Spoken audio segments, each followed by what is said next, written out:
Hello, everyone. Welcome to the Items Podcast. I am Michele and I'm here today with David Stern, one of the founding directors of Items. Hi, David. Hi, Michele. I'm looking forward to discussing. I think we're discussing AI and Stack. Yes, we are discussing Stack. We are discussing AI, and both topics are worthy of separate discussions. But the intersection nowadays is incredibly interesting.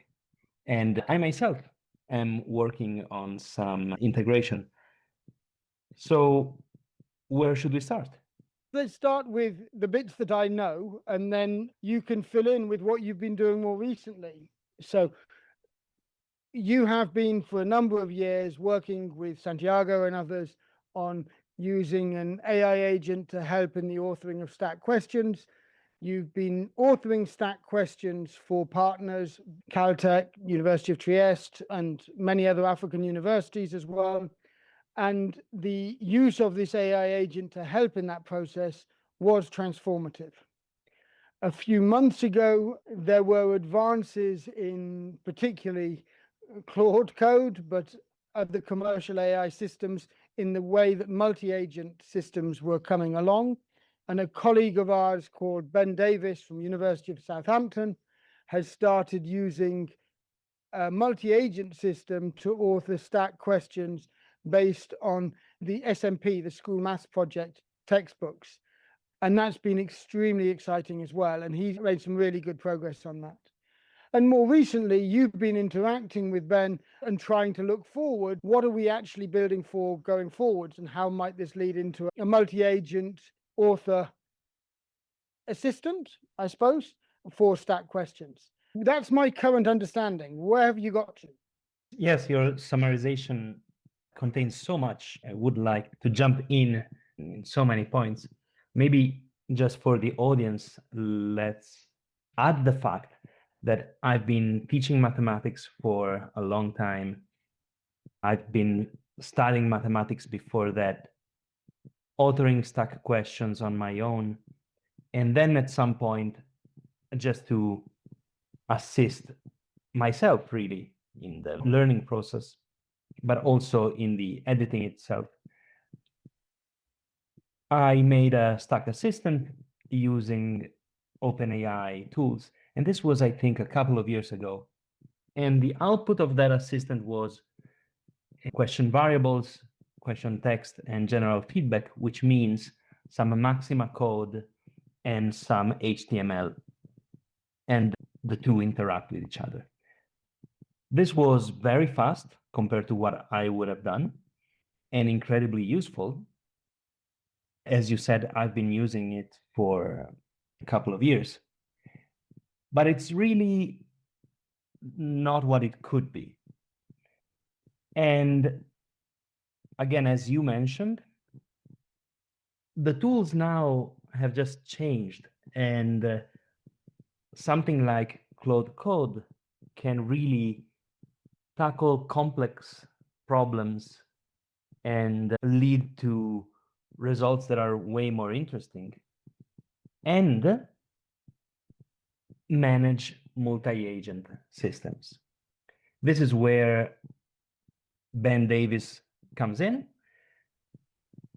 because at least from my point of view, I always wanted to learn about multi-agent systems, but interacting with Ben was my first actual occasion to see how they are built.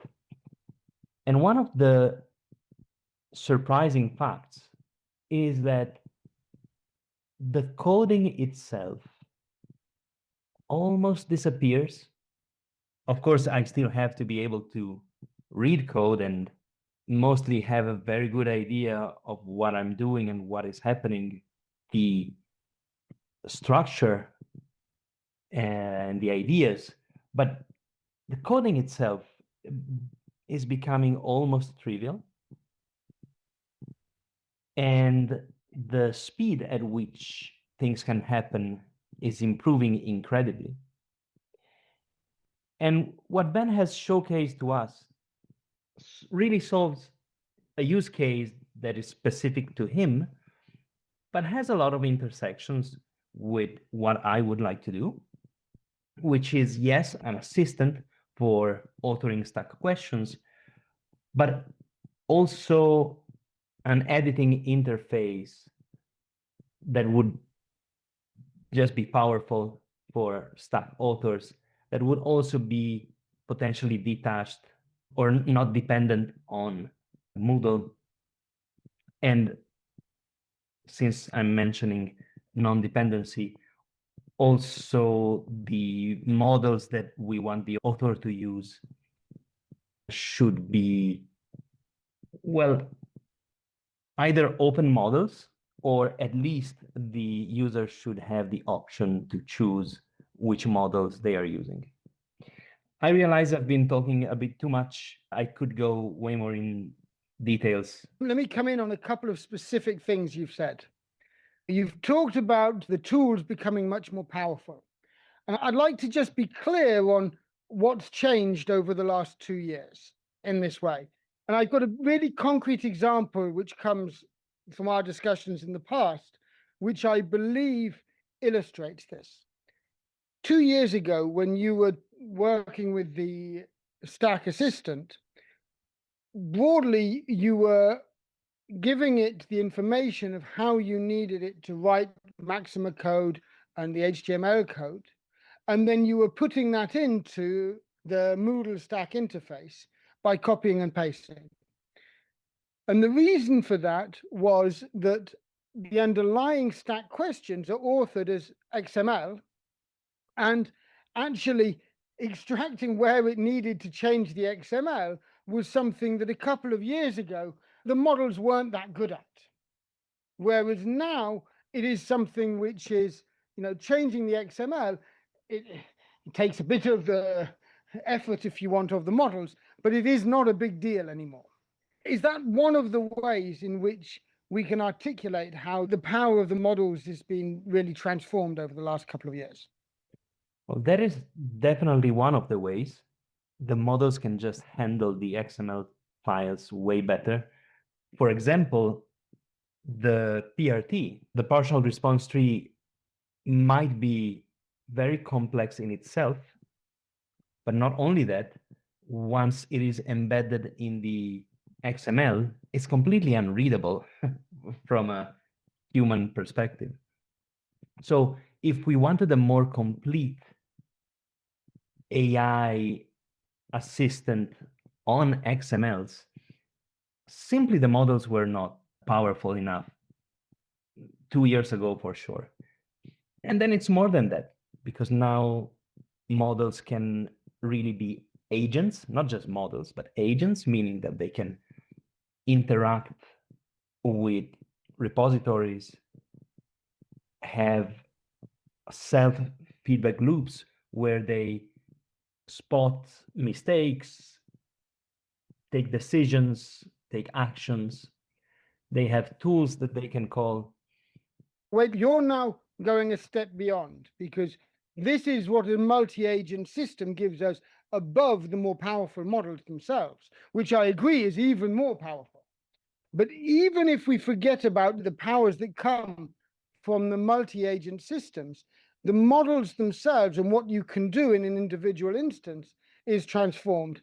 And I think, let me just see if I can articulate another way this has transformed based on some of the sort of instances I know, that whereas before, as we said, we would have avoided giving it the XML to be able to accurately make sure that we're getting things in the right place, that they're going to work. I think the further thing would be, in the way you were using it before, you would be using it for individual questions, whereas now you may well use it across a set of questions. And it's just able to take much more in its memory as building consistency across things and so on. Is that another articulation? That's exactly right.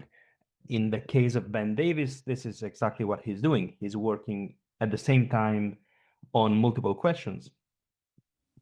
In what I'm doing at the moment, not only I'm working on single questions, one question at a time, but also for the sake of token usage, I am really pushing the models to provide diffs instead of complete XMLs as outputs. Not because they can't, it's just because it's potentially very costly, especially because the XMLs are so long. Yeah.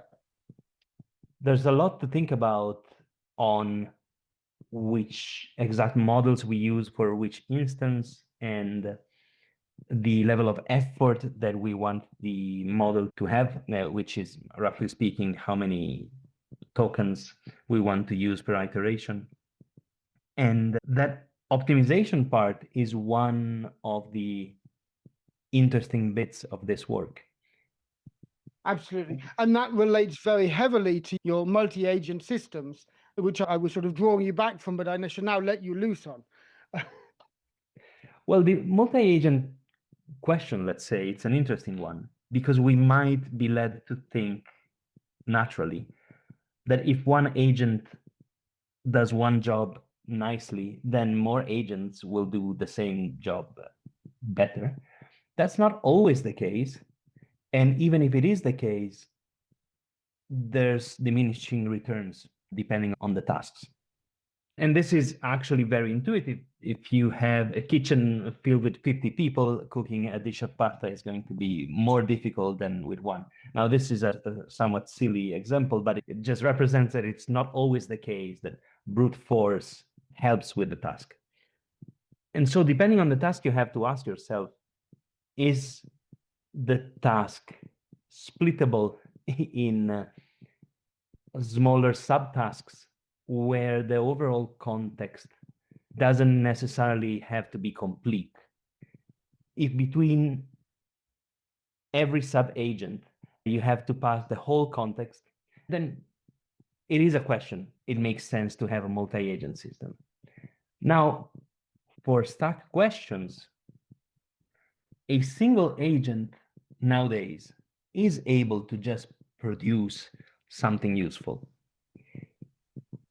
But it is also the case that there are roles that can clearly be split. And moreover, I go back to the tools that agents can use now. There could also be a loop between, for example, an agent that produces a draft of a question that then communicates with the Stack API to get confirmation that the question works. And if it doesn't, then the error goes back to the same agent. That would not really be a multi-agent, but it would be like a loop between the same agent and some tools that we can use.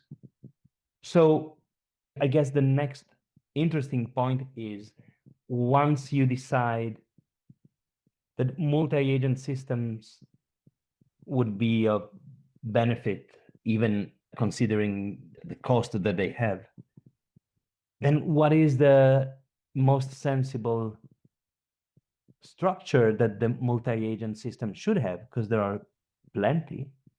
And how do we manage the orchestration? This is exactly the sets of questions which are there for any multi-agent system, whether it's in as you're doing with Stack or the work that other people in our team are doing. It is the same questions that we're asking. And I love the way you formulated this in terms of at what point is it worth the cost of having more agents? Because at the same time, having more agents where some of the tasks can be simplified can reduce the cost of individual agents. And so there's these interesting payoffs backwards and forwards as to the advantages and disadvantages of more or less agents, and then the nature of those individual agents to be effective at their tasks. Yes, that's a very interesting point. And there's no clear best answer to what the system should be. For example, I heard someone thinking that we should have an agent that is just dedicated to creating PRTs because the PRTs are so complex that it's worth having a specific agent for that. I don't think that's the case. I think that would be an instance of splitting the work too much and then losing efficiency and information. Can I just be clear for people? The language you're using may not be clear. So PRTs, these partial response trees, these are how we give automated feedback, deterministic feedback to students who are interacting with the questions. And so it is absolutely sensible and natural to use these AI agents to help in the authoring of PRTs and these partial response trees. So the question that's being posed is, should this be a separate agent or should this be the same agent? Now, let me just come in with my understanding of that as an interesting question. On the one hand, you want it to be separate because the authoring of partial response trees is a technical task where if you're not authoring partial response trees, you don't need to know how partial response trees need to be authored. You don't need to understand that part of the HTML. You can have efficiencies for the agent who doesn't need to learn about that, and your specialist agent can have that information as part of what they're learning how to author. On the other hand, if you're within a question context, it is actually that same context, which of course needs to be the authoring of the question and the authoring of the feedback. Separating out the question and the feedback is creating an overhead in terms of actually what you're needing to know or learn about. You can't author a partial response tree unless you know what the question is. And so actually separating that out is creating an overhead where the partial response authoring agent would then need to have the question as context provided. Otherwise, it can't, of course, author sensible feedback. So those are the sort of things that you're worried about and you're playing with here as to which of these is more efficient. This is an interesting matter of discussion, and it's probably going to be context specific. If you're doing lots of partial response trees for lots of similar questions, then it might be sensible to split that out and to have similarities about how you author good partial response trees. That's what you're then doing more specially. And the actual question context is not what's most important. That's an easy thing to just have in each case. Whereas in the systems that you're building, you're thinking much more a question at a time and often quite complicated questions, in which case the question context is everything. Being able to author a partial response tree, that's a small amount of additional information, but the question is the whole with the feedback as part of it. Have I understood this correctly?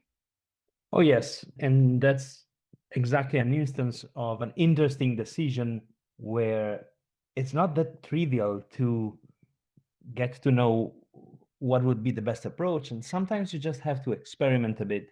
Sometimes it's not just the underlying structure, but it's also which models you choose and the kind of definition you give to the agents. So there's so much to play around with before we can even be close to an optimization. And that's fun. It's just fun. Absolutely.